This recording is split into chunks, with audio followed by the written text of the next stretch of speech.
thank you for coming out tonight in this bad weather. I am very excited about tonight's event, and let me tell you why. Because not only is it a good event with two amazing people and a very educated audience that we hope will participate in a long Q&A, but the New York Times just reported that this book just hit the bestseller list. And so, perfect timing, like 5 minutes ago.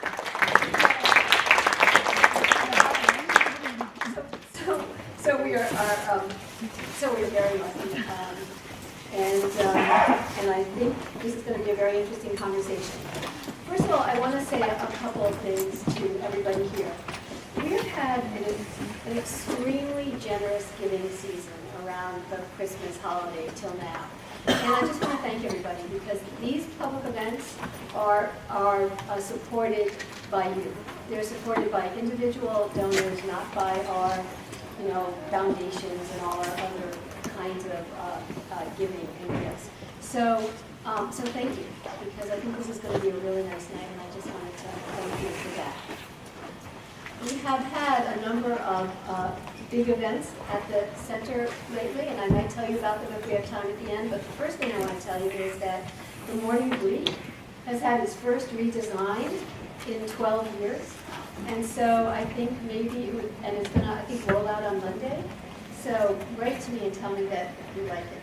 It's not a big redesign, but we have one new feature that will be on Fridays, and that feature is this week's good news.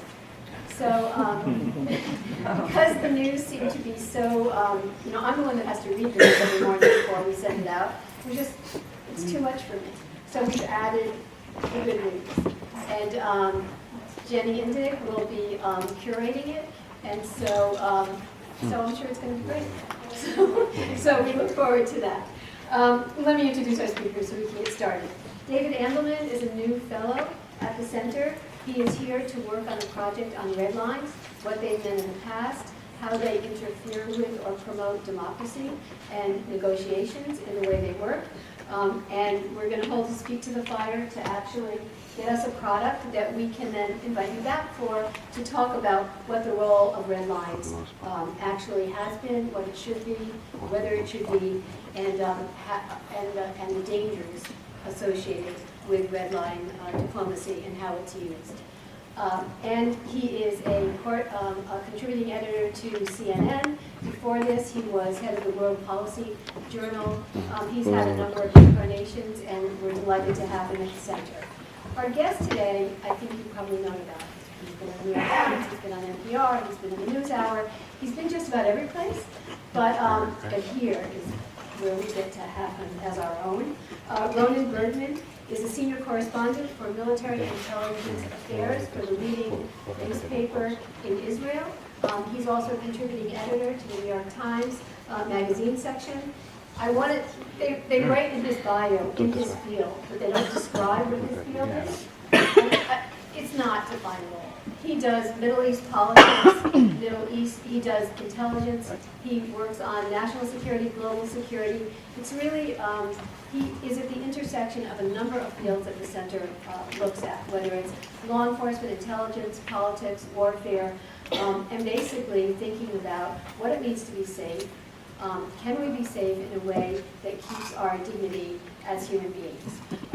His new book is extremely interesting. I'm kind of curious to hear how the conversation plays out. Half of this hour will be devoted to their conversation, and half of it will be devoted to your conversation. And I will see you afterwards. Enjoy.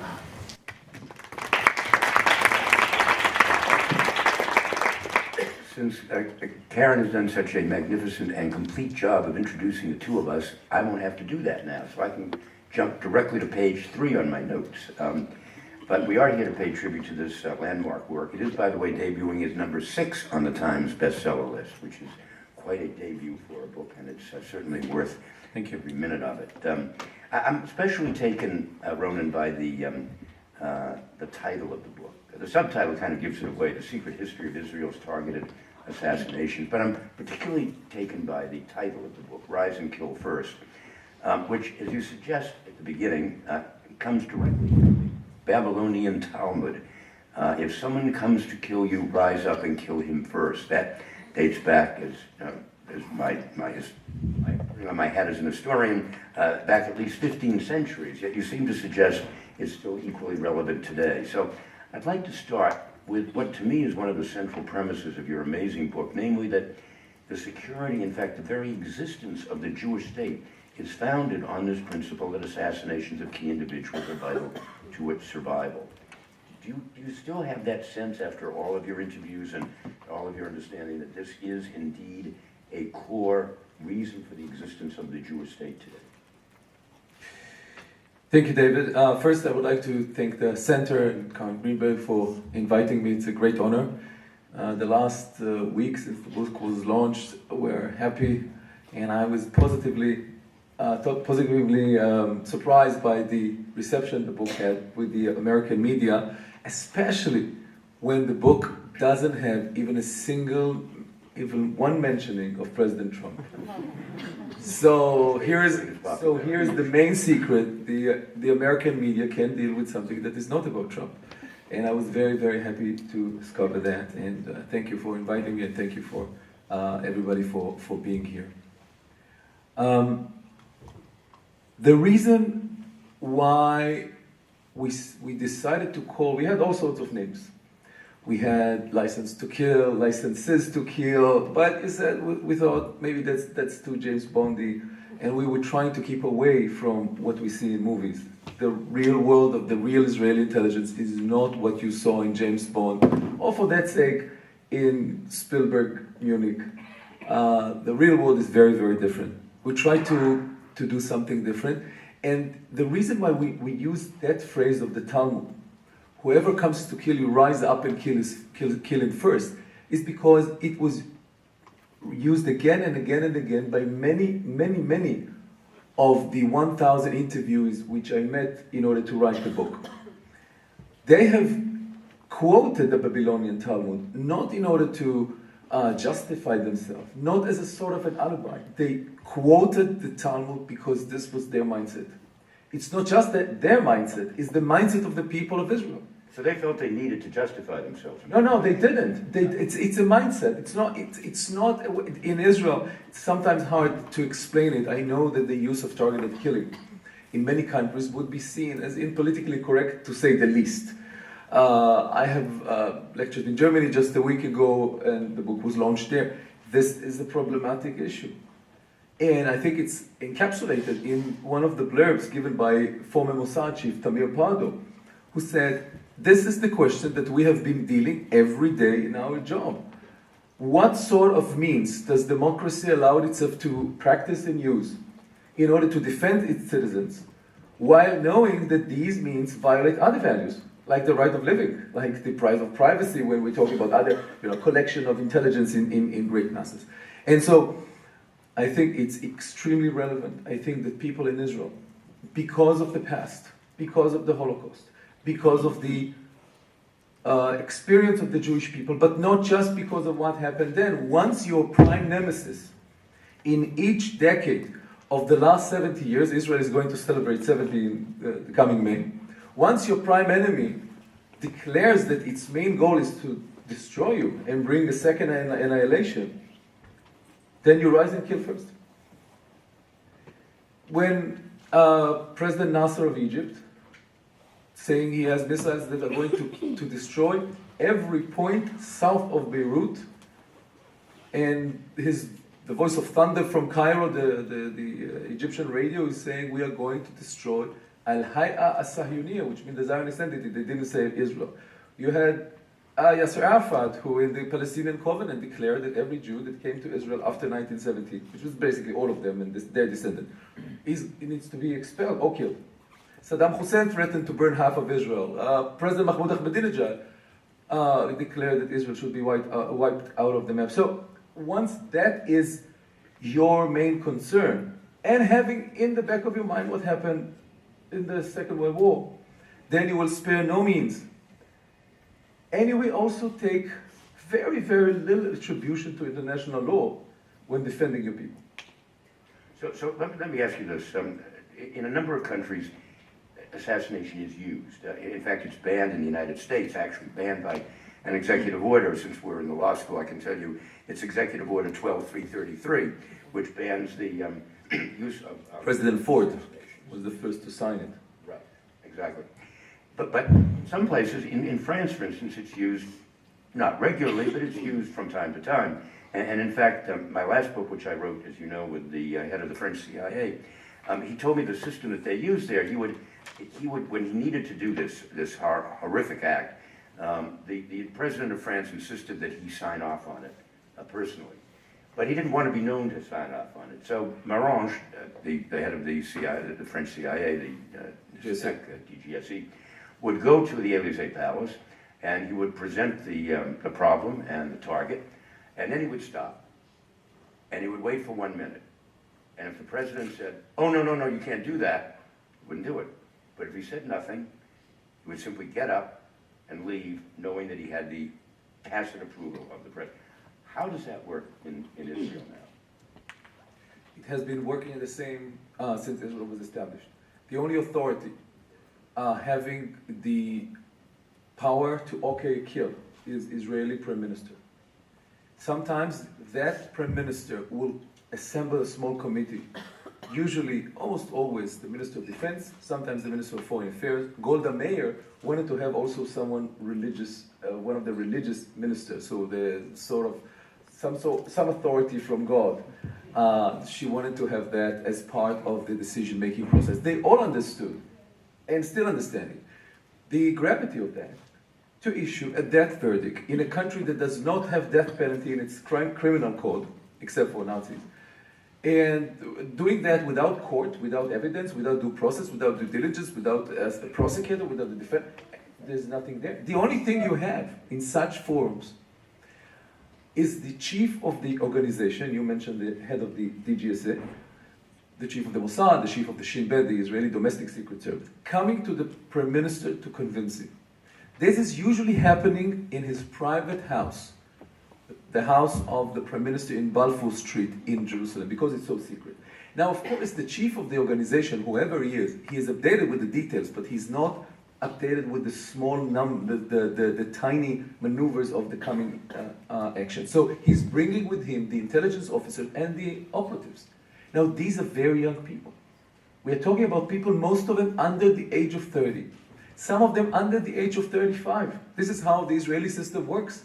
They bring the PDF and the Adobe Acrobat presentation, and they are trying to convince the Prime Minister. Just imagine the drama in that forum. And also, throughout time, some of these people, the young officers, who were there to convince the Prime Minister to issue an assassination of someone because he's bad enough and he's planning to kill Jews tomorrow. Some of these people crossed that room during time and became the Prime Minister. Ehud Barak, Benjamin Netanyahu, Moshe Ya'alon, the Israeli former Minister of Defense. Moshe Ya'alon was the person who pulled the trigger himself on the head of Abu Jihad, Khalil al-Wazir, Yasser Arafat, deputy in Tunis in 1988.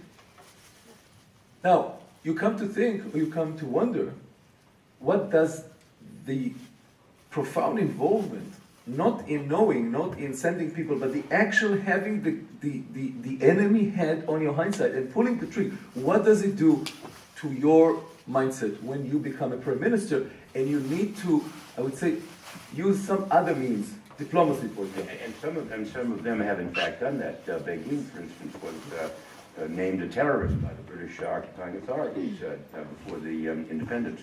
But that's very interesting, because what I'm wondering about is if such actions from what's maybe the leadership of Israel has risen its demands, might it not be possible to move more directly towards political or diplomatic solutions to problems, rather than simply say, this is a good tactical solution, we can take it, and this will solve the problem? Does it remove from the political and diplomatic authorities, even the military authorities, the felt necessity of trying to find another means of solving the problem, diplomatically or politically? Are you concerned about that? Very much. Maybe we're moving a bit forward to some of the bottom lines of the book. But arguably, Israeli intelligence is indeed the best intelligence community in the world. No offense to the American or the French. You know, Tim Weiner wrote a book, Pulitzer winner, Legacy of Ashes, about the CIA. And he describes a history of failures. My book does not describe a history of failure. On the contrary, Israeli intelligence, sooner or later, was able to come with solution to most, if not all, the tactical problems that the Israeli leader presented to it.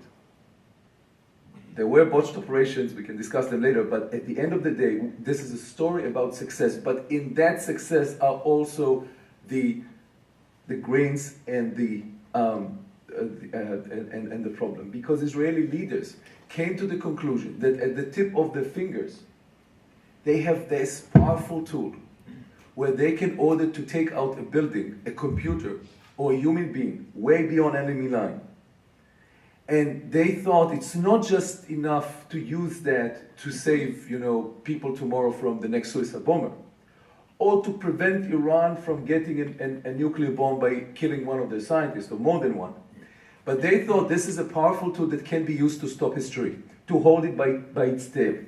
And therefore, the story in the book is a story of unbelievable series of tactical successes of the Israeli intelligence community, but also of a disastrous strategic political failure from these politicians who thought it's enough to have these tools and not turning to statesmanship, political discourse, diplomacy, and compromise. Well, that's it. When Netanyahu, for instance, decided to leave the efforts to control the Iranian march toward a nuclear bomb in the hands of the Mossad and the assassinations and the Stuxnet ideas and so on, he never really came to understand the value of delaying Iran's progress by at least a decade with the Iran nuclear agreement.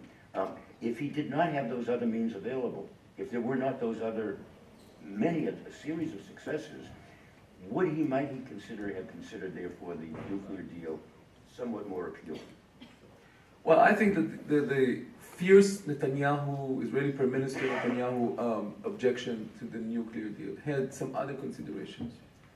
And I believe that he thought that he would be able to play a vital role inside American politics and fight President Obama to the extent that he would delay or prevent this deal from coming. But let us look at the same thing from the Iranian point of view.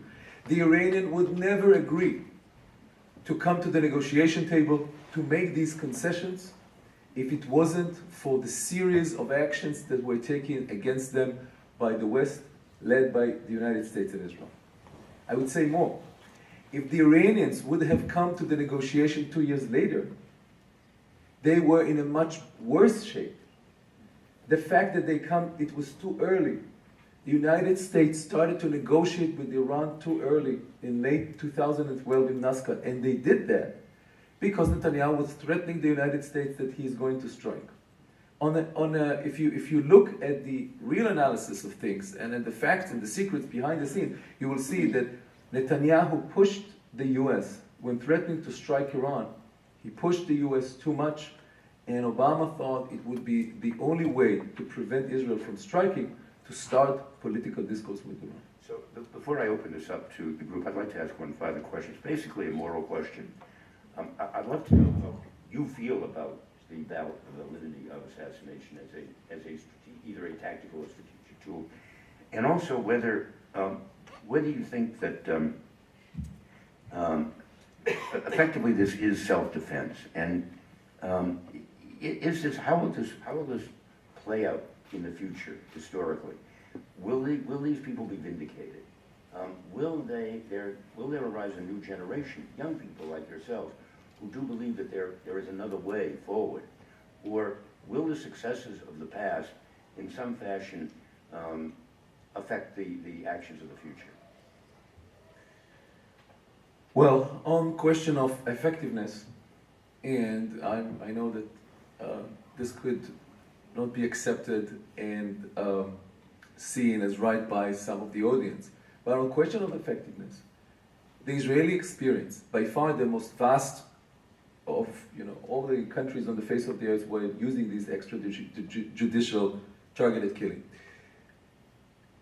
Targeted killing and assassinations, when they are part of an overall policy, when they are done systematically, when they are not done out of some sort of emotional zeal in order to show them that we are doing something, or revenge, Israeli experience has proven that they can be very effective.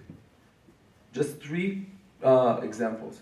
The assassinations, the targeted killing campaign that Israel conducted after the killing of the Israeli athletes in Munich in 1972. This is not what you saw in the movies. What you saw in the movies is as if they went to a revenge and killing the people who were behind the killing of the athletes. This is not true. Israel started to kill people, PLO operatives in Europe, and that led Arafat and his deputy Khalil al-Wazir to rethink and close down their operation in Europe for many, many years, because they realized that if they continue, they carry a significant price tag. Their people are being killed and their prestige is being tarnished, they stop. Second example, the wave of suicide terrorism that flooded Israel since 2001 until 2004, what was later called the Second Intifada. People were getting killed every day in the streets of Israel, shopping malls, buses, kindergartens. The only thing that stopped these people from exploding was that Israel started to kill the Palestinian leaders and the regional commanders, the bomb makers, the drivers, the recruiters, the indoctrinators. Once these people, not the actual perpetrators, because Hamas boasted that they are more volunteers than suicide belts. But when they started to kill the people above them in the command chain, these people started to think twice. They had no problem with sending others to the death, but once the price tag was attached to their own life, well, they had another thought.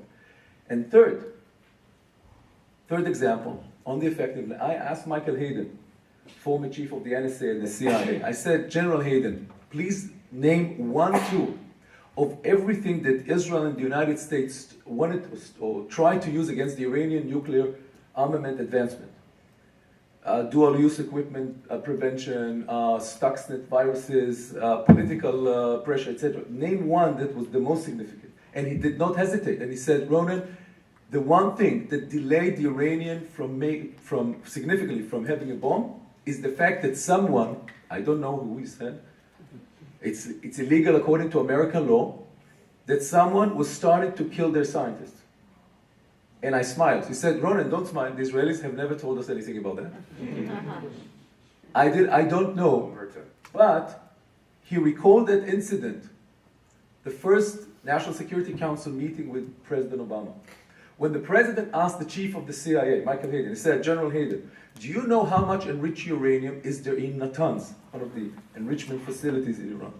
To which Michael Hayden answered, Mr. President, actually I do know the answer to this question, but let me tell you, it doesn't matter. There is no one neutron that would end up in a nuclear bomb from Natanz. What they are building in Natanz is knowledge. There's one way to destroy knowledge. To the second question, the fact that Israel in the United States has employed targeted killing extensively. You said that it's forbidden, according to American law, to use assassination, but it's permitted to use targeted killings. That euphemism that the legal counsel for the CIA has used in order to enable the agency to use the to use the predator in order to kill people, drones, that has made the CIA extensively using targeted killing. The fact that Israel and the United States used that in numerous times since 2000 and 2001 has also led to a dramatic change in international law. Even human rights organizations, Human Watch and Amnesty, do consider today a legal act when you kill a terrorist in his bed at night, not just when he's in the battlefield wearing his uniforms. Of course, he doesn't have uniforms. Wearing uniforms and allow himself to be part of that act. That has changed the international law. The problem is, of course, the collateral damage. This is the main issue when coming to examine targeted killing on legality, on morality.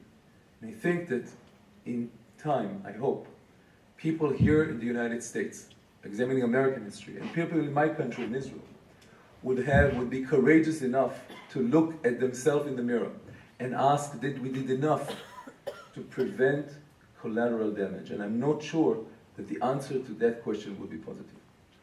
Well, on that cheerful note, why don't we open it up for questions? I would ask you, if you can, to identify yourself. I believe we have some microphones. Wait for the microphone to come to you. And please try to make it a question and rather than a declaration. Yes, I should note, by the way, that this is being taped for broadcast, so everything is on the record. Yes, right behind you there.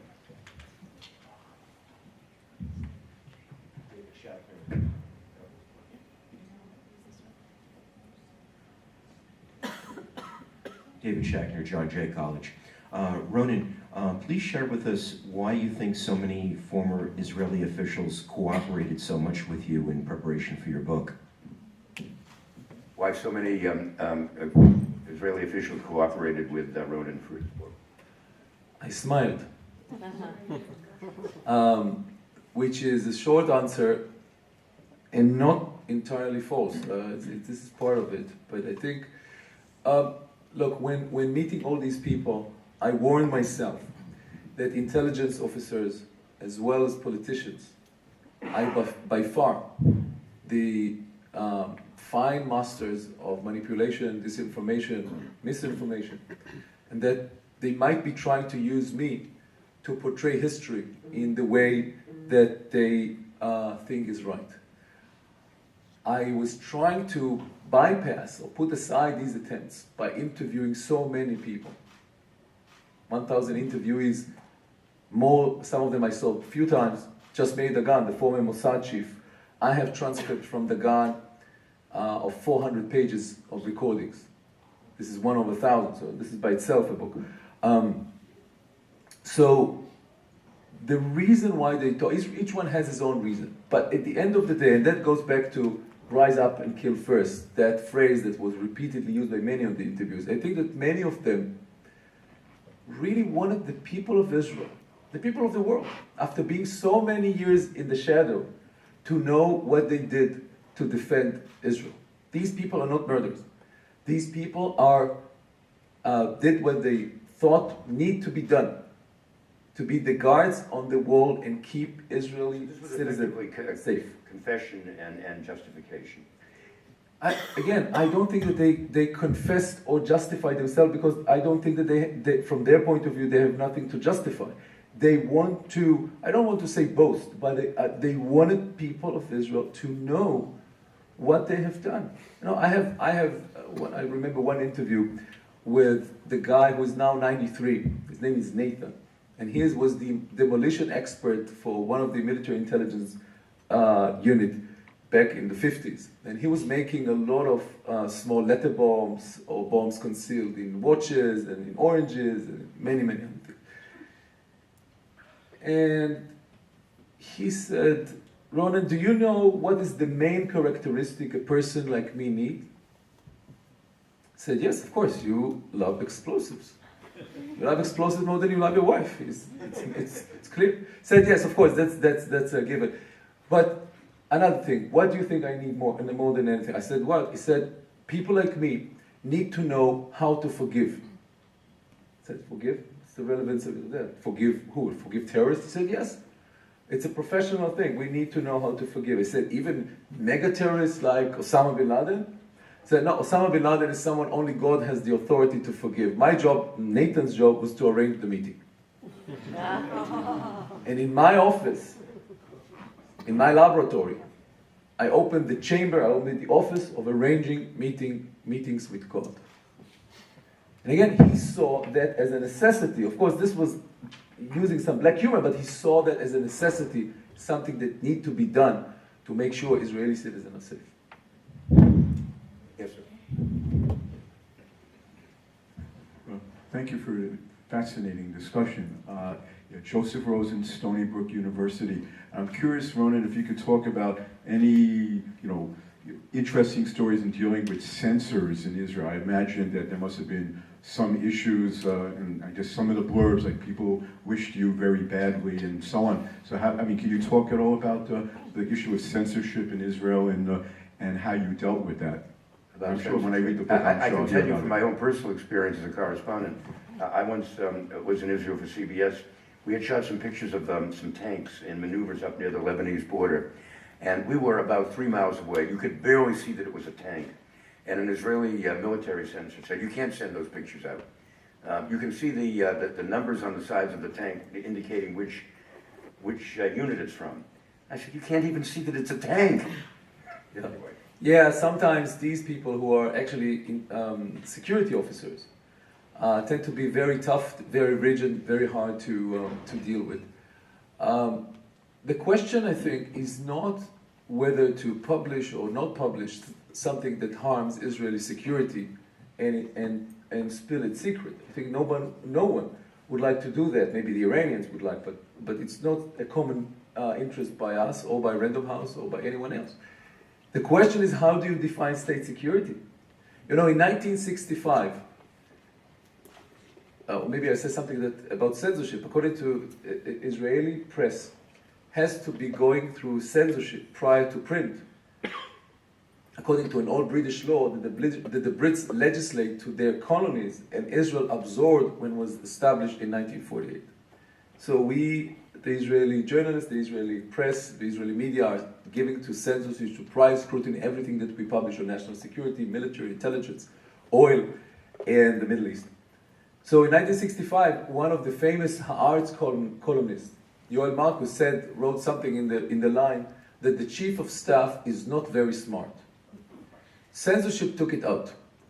They banned that from being published. They said this is a military secret. And that if the enemy would know that the chief of staff is not very smart, then he might take an action. So, and they were serious, and you know, we treat this as a joke now, but they were deadly serious at that time. War crimes, would they be seen as state secret? Now, the state would see them as a secret, but I don't think that they are a secret. And et cetera, et cetera. So we have, being an Israeli correspondent, I have a weekly, sometimes daily negotiation and argument with the Israeli censorship. They have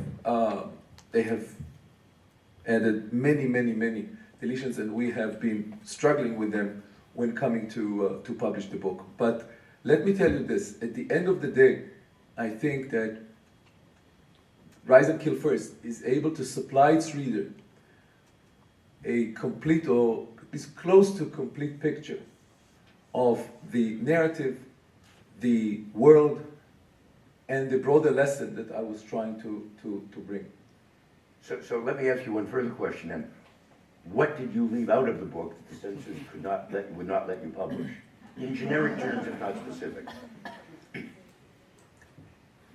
Look, and I was not intending to, but anything that could jeopardize modus operandi, or name of sources, or names of relatives of sources. Sources and methods. Sources and methods, modus operandi are out. And there are some questions that, you know, I even stated that very clearly. I don't know what happened to Yasser Arafat, what led to his demise in 2004.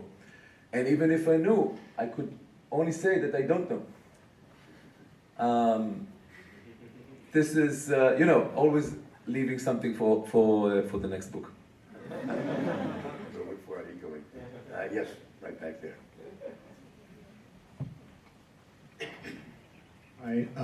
Thank you for the very fascinating discussion. This is Roan Carey from The Nation magazine.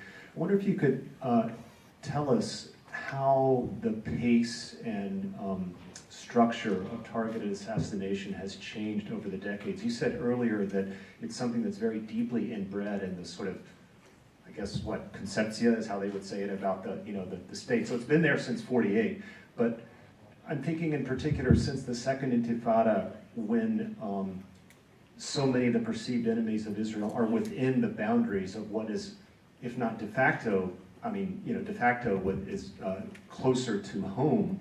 and the increasing pace of assassinations in the second intifada, is there a difference in the way this is conceived, carried out, and what do you think the effect has been on Israeli society of assassinations over the years? Is the consciousness of it, the perceived necessity of it, has that risen, has it fallen, has it been challenged more in the last 10 to 15 years than, say, 30 years ago when the PLO was the primary enemy? Borrowing from Marshall McLuhan, I would say that technology is the message. In the sense that technology has brought such an advancement to the war machine of assassination that it had made it by far on a different caliber.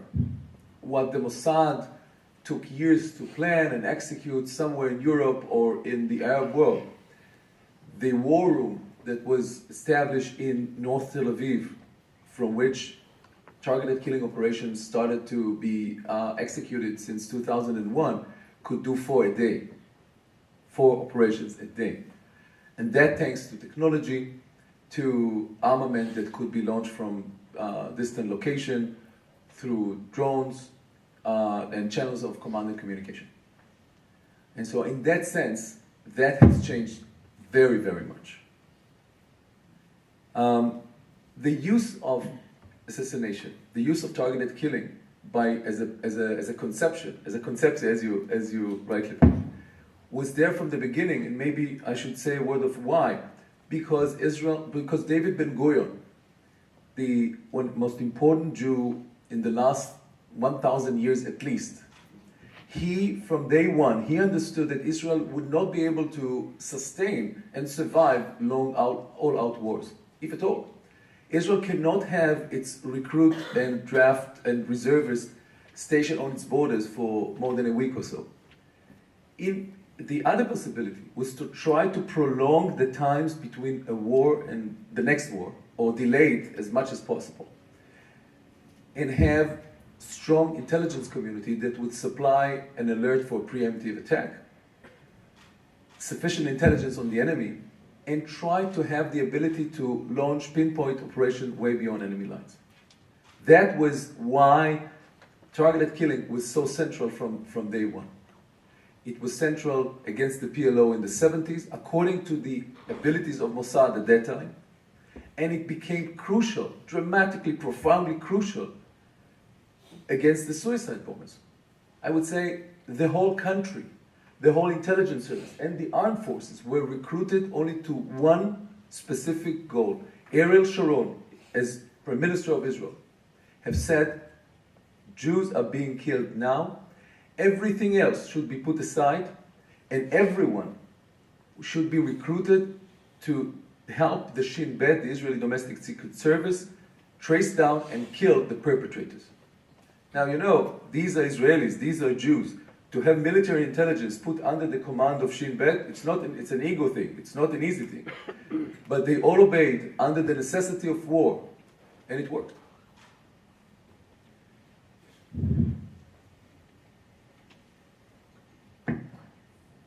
Peter Weiss, Center for Constitutional Rights. That phrase that you found. Could you lift up the microphone? We can't really hear you. Can you hear me? Yes. Yes. That phrase that everybody gave you from the Talmud has 2 parts to it. The second part is easy to understand. If somebody comes to kill you, kill first. But what about the first part? That must have been very different in the days of the Talmud from the way it is today. How do you know that so-and-so is coming to kill? And in your thousands of interviews, did you arrive at a definition of the conditions that people gave themselves in order to kill somebody who they thought was coming to kill them? That's a very good question. I think there are some cases that are not disputable. If someone is leading the Hamas military Azadin al-Qassam Brigade. And they are behind these suicide bombers. And he's planning himself, being deeply in the planning of more suicide bombers, that he is there to kill you. It's becoming tricky when we are talking about people that are not directly involved in terrorism. Many of the people that Mossad killed after the Munich massacre of the athletes were not directly connected to the Munich attack, but not directly connected to terrorism at all. They were PLO operatives in Europe, or PLO officials in Europe. But if quoting one of the Mossad operatives who was after them, he said that the only involvement they had in Munich is maybe that the airplane that took the perpetrators was going over their heads.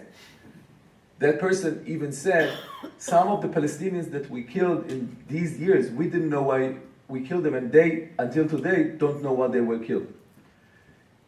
But other people from the Mossad say, it's enough for someone to have any duty in a terrorist organization, and it doesn't matter whether he's a clerk, a bureaucrat, a military leader, or a politician, but as much as he's part of an organization like the PLO in the 70s or Hamas today that is aimed to killing Israelis, that is enough to make that person a legitimate target. Now, everyone would have his own legal and moral judgment of that, but that is the reasoning. It's called not just hitting ticking bomb, but hitting a ticking infrastructure.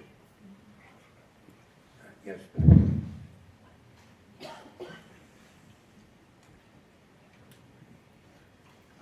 I haven't read I'm Bob Dreyfus. I'm a journalist here in New York. I haven't read your whole book, so maybe you answer some of this in the book, but I'm going to ask. I have been to Iran a couple of times. It's a big book. It's not, it just was published, so it's okay not to read all of it once. I'll get through all of it, I'm sure. Thank you. So I've been to Iran a couple of times, and I've talked to a lot of Iranian officials and also people involved in the U.S.-Iran talks and so forth. And I think they would challenge what you said about Israel's effect on the negotiations. In fact, I think it was the opposite. And I guess I want to ask you what evidence you have that the killing of Iranian scientists, who, by the way, were not coming to kill you. They weren't rising up to kill you. They were just low-level scientists. Or the threats to go to war against Iran. People I've talked to, both in the United States and in Iran, said that was counterproductive, that it helped the hardliners in Iran, the people who might want to keep the nuclear program, who might argue we need a nuclear bomb because we're going to be attacked and so forth. The Obama people were horrified by this. They found it to be an obstruction because it made it harder for the moderates in Iran to agree to the deal. So I guess I want to know what evidence you have for the contrary argument. Certainly screwed up their recruiting efforts, didn't it? Their recruiting Efforts of the Iranians to find scientists who would come and work on it. Well, look, I do agree that there's a moral issue with killing scientists who were employees of a sovereign government and didn't kill anyone, or for that sake were directly involved in terrorism or involved in terrorism at all. So there's a moral issue here that can be addressed. But generally, I just quoted Michael Hayden. He is not an Israeli, and he has a long list of evidence why not just killing the scientists, but many of the steps that were taken both by Israel and the United States, including Stuxnet, Olympic Games, the malwares, political pressure, the prevention of export of dual-use equipment to Iran, all of that together was very successful. The proof is, by the way, that Iran, for 15 years, 12 years, did not agree, 13 years, did not agree to have that kind of agreement that was proposed to it much earlier, and agreed only after their economy was on the brink of collapse because of these sanctions. More than that, there is no dispute, and of course I'm sure that the Iranian officials, or people who are influenced by these officials that you have met in Iran, would say that this was counterproductive. They this is what you expect them to say. But there is no dispute between all of intelligence agencies that I have met, including in closed doors, the Russian and the Chinese, on the basic facts that Iran, since 1998 at least, if not earlier than that, was trying to build an atomic bomb. Now, were they planning to drop this bomb in Israel? I don't think so. They wanted to have a bomb in order to be a regional power. But there is no dispute that they were trying to do that, concealing the military path, the military part of their project, which is led by one of the scientists that the Iranians believe is the Mossad prime target, Mohsen Fakhrizadeh, who is not a low-level official. He's one of the high rank of the Iranian government.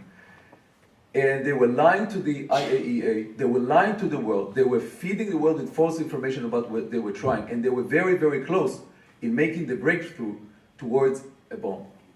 Now, can Israel, and again, I don't think that they were just about to pull the trigger if they had the red button, but can Israel allow itself to let a country that publicly calls for its destruction to have the means to deliver such annihilation?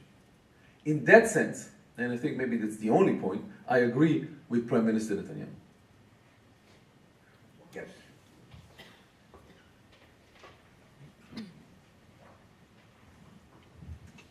Hi, my name is Noah. I'm a graduate student at NYU. So you were talking about the success of the targeted killing, but those success stories are essentially tactical success stories. In the grander scheme of things, we still have the nuclear threat is still on the doorstep. We still have terrorism in Israel. Is that in the conversation when they talk about the targeted killing, that maybe it's time to take a further step, or maybe they're not as successful in the long term as we think they are? Well, it depends whose discourse you are inquiring about. Surprisingly, that is at the heart of the discourse among intelligence and defense officials.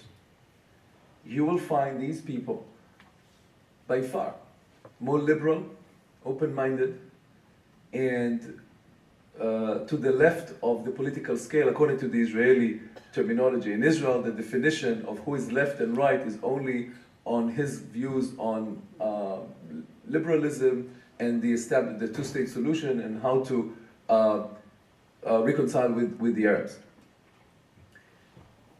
In fact, the Israeli armed forces and intelligence services have been by far looking after Israeli democracy more than its leaders.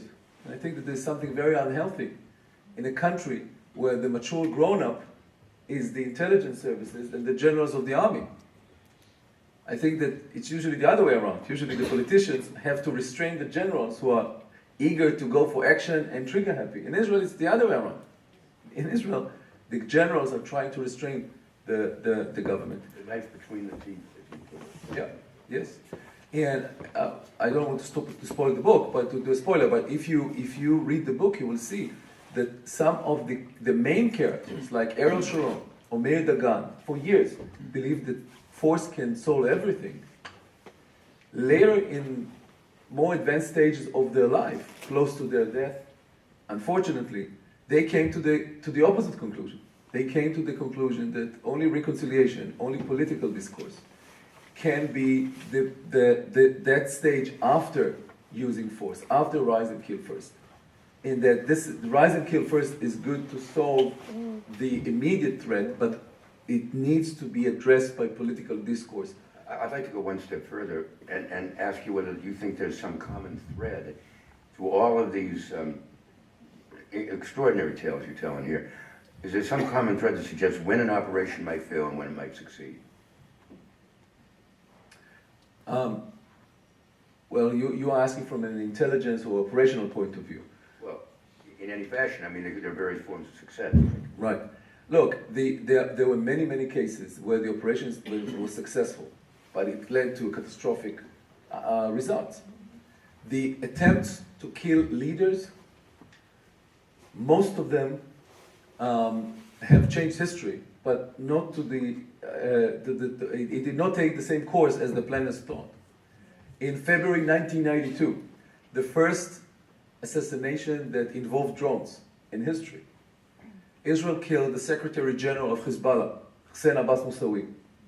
Now they thought he's the leader of a terrorist organization. They have the opportunity to kill him. Why don't do it? They killed him, only to get, instead of him, getting Hassan Nasrallah, who's by far more talented, capable, radical, who changed the priority of Hezbollah, and instead of focusing on internal Lebanese politics, he focused on Israel. And they got 40 days afterward, the bombing of the Israeli embassy in Buenos Aires, which basically rewrite the rules of the game between Israel and Hezbollah, when Hezbollah said, if you are hurting us in Lebanon, we will take out a Jewish target, and you cannot defend all Jewish targets worldwide all the time. We will take it out in a remote place of the world. And Israel, for many, many years, because of taking the embassy and then the Amia building in Buenos Aires, Israel refrained from killing Hezbollah leaders for many, many years. And so killing leaders, I think Israel have tried to be very, very restrained in that. And the general rule about success or not is very, very careful planning and collection of intelligence and paying tribute even to forces that you think are very, very weak. You remember the incident in Dubai in 2010. You know, Mossad operatives, 27 of them, came into Dubai to kill a Hamas operative. They killed him, by the way, they killed him twice.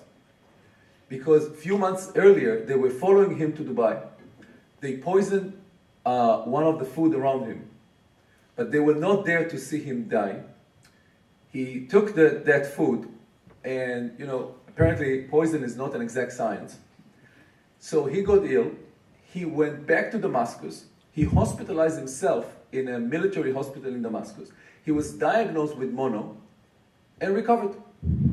Didn't know how close he was to death. Next time, the Mossad assassins wanted to make sure, so they hold him, they suffocate him, and they use that special material injected into his blood. They strip him off, they put him in a pajama, and they put him into bed. They went home, they got out of Dubai, and they thought everything is wonderful.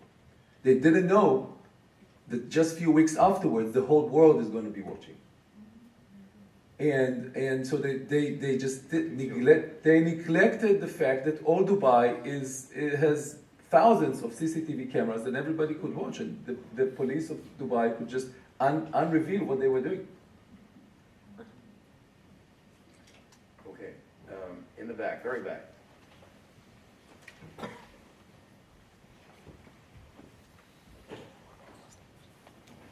Hi, I'm Sam Wiener. I'm a second-year law student here at Fordham.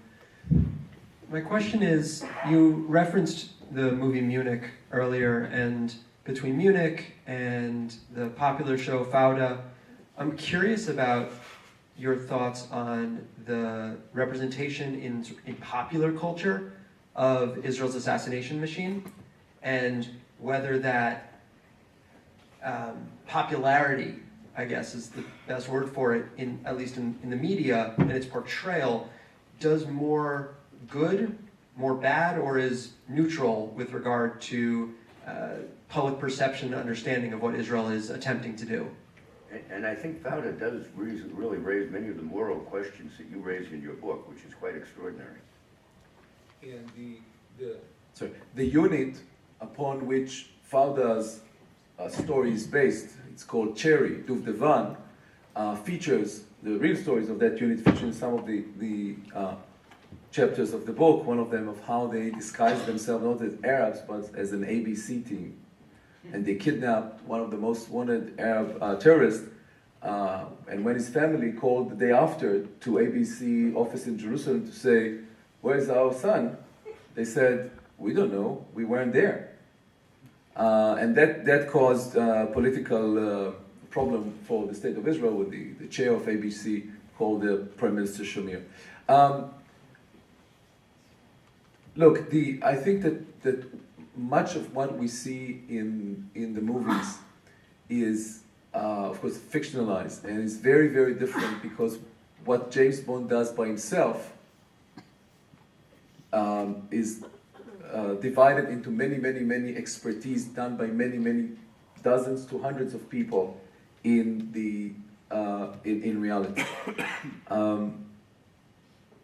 But as advanced as we get in time, I think that and as David indicated, I think that the movies and the TV series are getting more advanced to incorporate much of the dilemmas that the operatives are taking into account.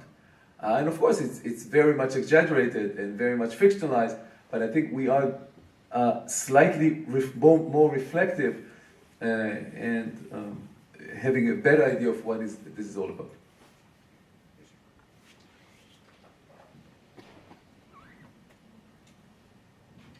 Hi, my name is Michael Braley, no affiliation. Thank you for giving this talk. You mentioned you had spoken to several, people, ex-officers. Pick up just a little bit. We have a microphone. We have the cameras also. Sure. You mentioned you talked to several people who were proud of the work they had done for their country and their involvements in these assassinations. If one of those men or women, the next time they went and started their car, was blown to smithereens by a bomb planted by an Iranian intelligence officer, what do you think the reaction in Israel would be? All's fair in love and war?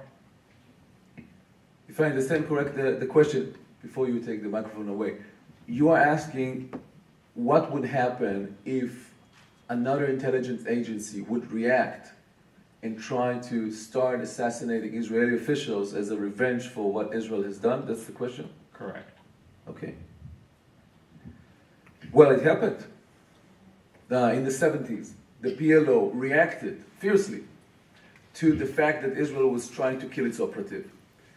They had redoubled some of the double agents that the Mossad was operating. They exposed some of the Mossad double agents and convinced them to turn again and kill the case officer from Mossad who was running them. And so Mossad was under attack as well. But Israel was by far more advanced, more organized, and more strict, and so the attempts to revenge were not very successful and were addressed by severe force.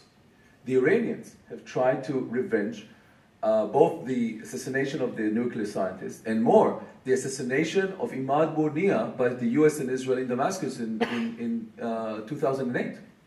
Israel intelligence has counted so far 27 attempts to revenge Bournia's life. And except for one in Bulgaria, when they exploded the bus of Israeli tourists, they failed in all of them. One Israeli operative told me the main reason why there was not even one successful, effective attempt to revenge for Bournia's life is the fact that Imad Bournia is no longer here to revenge his death. Because he was a genius. He was very capable. But it's not just that. Israel, what made the last 15 years more successful from the point of view of Israel than previous times against Iran, Hezbollah, Hamas, and the other jihadist movements is that it's not just the Israeli ability to execute, but also prepare for the countermeasure that would be taken again by the other side in the day after. Israel was prepared, and their intelligence penetration into the rank of Iran and Hezbollah is superb. Well, on that note, I think we owe an enormous debt of gratitude for Ronen Bergman for an extraordinary and riveting thing. I would especially urge all of you to buy the book. There are still a few left here. He can sign them, presumably.